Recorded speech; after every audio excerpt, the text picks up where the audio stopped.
Bayangkan kamu jalan-jalan di ibu kota negara tetangga. Kota yang katanya modern, kosmopolitan, dan penuh warna internasional. Tapi ketika kamu bandingkan dengan Jakarta, kamu malah merasa Jakarta itu lebih asli. Lebih lokal, lebih Indonesia.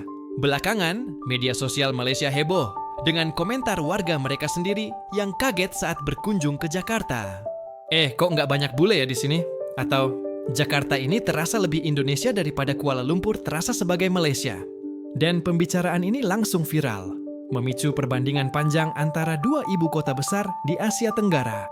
Tapi sebenarnya, apa sih yang membuat warga Malaysia iri? Dan kenapa ini jadi penting buat Indonesia? Kuala Lumpur dan Jakarta selama ini sering dibanding-bandingkan. Dari infrastruktur, transportasi publik, kemacetan, sampai skyline kota. Tapi kali ini, topiknya beda. Soal rasa asli dari sebuah kota. Beberapa vlogger dan netizen Malaysia menyebut kalau KL kini makin dipenuhi oleh pekerja migran dari Bangladesh, Nepal, Myanmar, bahkan Afrika. Di beberapa sudut kota, mereka bilang, KL bukan Malaysia lagi. Sementara ketika mereka ke Jakarta, apalagi di luar area ekspatriat seperti Kemang atau Sudirman, nuansa lokal masih sangat terasa. Bahasa Indonesia di mana-mana, pedagang kaki lima, warteg, dan keramaian khas lokal. Isu ini jadi menarik karena menyentuh identitas nasional dan persepsi warga akan kepemilikan atas kota mereka sendiri. Dan diam-diam, warga Malaysia merasa Jakarta itu justru lebih sukses mempertahankan identitasnya. Pemicu diskusi ini datang dari salah satu influencer Malaysia yang punya jutaan pengikut. Dalam vlognya, dia belak-belakan bilang, "Saya tak rasa saya di Jakarta nih seperti orang asing. Semua orang nampak sama seperti saya. Tapi bila saya di Kuala Lumpur, kadang saya rasa saya di Dhaka." Komentarnya langsung viral, disukai, dibagikan, bahkan ditanggapi media online Malaysia. Beberapa warga sepakat, beberapa lainnya merasa tersinggung. Tapi satu hal yang pasti, ini mengangkat isu besar soal siapa yang sebenarnya menguasai ruang kota. Bahkan, beberapa warganet mulai membahas kebijakan imigrasi kedua negara. Malaysia memang lebih terbuka menerima tenaga kerja asing dalam jumlah besar, terutama di sektor informal dan konstruksi. Sedangkan Indonesia cenderung ketat dengan jumlah pekerja asing yang jauh lebih kecil. Data resmi menunjukkan, hingga 2023, jumlah pekerja asing legal di Indonesia hanya sekitar 100.000 orang. Sementara di Malaysia, lebih dari 2 juta. Belum termasuk yang ilegal. Itulah sebabnya warganya merasa ditinggalkan di kotanya sendiri. Dari sisi geopolitik, Malaysia memang punya posisi unik. Ia jadi tujuan utama migran dari Asia Selatan dan Asia Tenggara karena ekonominya relatif stabil, infrastrukturnya matang, dan kebutuhan tenaga kerja manual tinggi. Negara itu juga jadi simpul transit migrasi global. Tapi ada konsekuensinya. Masuknya jutaan tenaga kerja asing memang menggerakkan ekonomi, tapi juga mengubah wajah kota. Kuala Lumpur kini makin kosmopolitan, tapi juga makin tercampur secara identitas. Jakarta, karena Indonesia punya populasi lokal besar dan urbanisasi internal yang tinggi, kebutuhan tenaga kerja bisa disuplai dari dalam negeri. Itu sebabnya Jakarta tumbuh secara lokal dengan dominasi warga Indonesia sendiri. Di sisi lain, peran kebijakan juga penting. Malaysia punya sistem izin kerja yang cukup longgar dan seringkali bermasalah dalam pengawasannya. Sedangkan Indonesia lebih ketat karena takut dominasi asing memicu keresahan sosial dan masalah kedaulatan. Secara ekonomi, Malaysia memang diuntungkan dari sisi produksi. Tapi secara sosial, ini menjadi bom waktu. Ketimpangan sosial dan identitas bisa memicu konflik dan ketidakpuasan warga lokal. Apa pengaruhnya buat Indonesia? Sebenarnya cukup besar. Wacana ini membuat Jakarta terlihat lebih kuat dalam mempertahankan karakternya.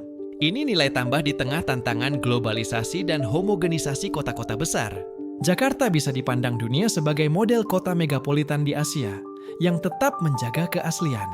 Kota yang masih punya rasa lokal. Ini penting buat pariwisata, ekonomi kreatif, sampai pembangunan sosial. Sementara itu, dunia juga mulai mengkritisi kebijakan migrasi yang tak seimbang. Kota yang terlalu terbuka pada tenaga asing bisa kehilangan identitas dan malah memicu alienasi bagi warga aslinya. Banyak negara mulai meninjau ulang kebijakan ini.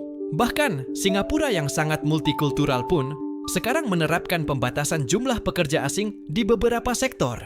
Jadi apa yang dirasakan warga Malaysia itu bukan sekadar sentimen, tapi tanda bahwa identitas kota sedang terancam dan Jakarta secara tidak langsung Jadi contoh bahwa ada jalan lain. Kedepan, ini akan memicu dua reaksi besar. Pertama, Malaysia kemungkinan akan lebih serius mengatur ulang kebijakan imigrasi mereka. Sudah banyak yang mengeluh kalau warga asing terlalu dominan di pusat kota. Isu ini bisa jadi agenda politik ke depan. Kedua, Indonesia punya peluang emas untuk memperkuat citra kotanya. Jakarta, sebagai pusat pemerintahan dan ekonomi, bisa jadi model pembangunan kota yang tidak kehilangan jati diri. Apalagi, dengan rencana pemindahan ibu kota ke ibu kota Nusantara, Jakarta bisa fokus jadi kota bisnis dan budaya. Tapi ini juga peringatan. Kalau Jakarta tidak hati-hati, bisa saja mengalami hal yang sama. Masuknya modal asing dan pekerja dari luar bisa mengubah karakter kota dengan cepat. Maka penting bagi Indonesia untuk tetap menjaga keseimbangan antara keterbukaan ekonomi dan perlindungan sosial. Solusinya bukan menutup diri, tapi punya kontrol dan perencanaan kota yang berpihak pada warga lokal, baik dari segi pekerjaan, tempat tinggal, maupun hak atas ruang publik. Jadi, saat warga Malaysia merasa Jakarta itu lebih asli daripada Kuala Lumpur, sebenarnya mereka sedang menyuarakan kerinduan pada kotanya sendiri. Dan tanpa sadar, mereka juga mengakui keberhasilan Jakarta dalam menjaga identitasnya di tengah arus globalisasi. Tapi ini bukan soal siapa lebih hebat. Ini soal bagaimana negara membangun kotanya dengan manusia sebagai pusatnya, bukan hanya ekonomi atau investor asing. Jakarta masih punya pekerjaan rumah, tapi kali ini sorotan dari luar justru menjadi pengingat penting. Jangan sampai Jakarta kehilangan keaslian hanya demi status kota global. Dan buat kamu yang tinggal di Jakarta, yuk jaga keberagaman dan rasa lokal yang kita punya. Karena, seperti kata pepatah, kadang yang terlihat biasa bagi kita, justru luar biasa di mata orang lain.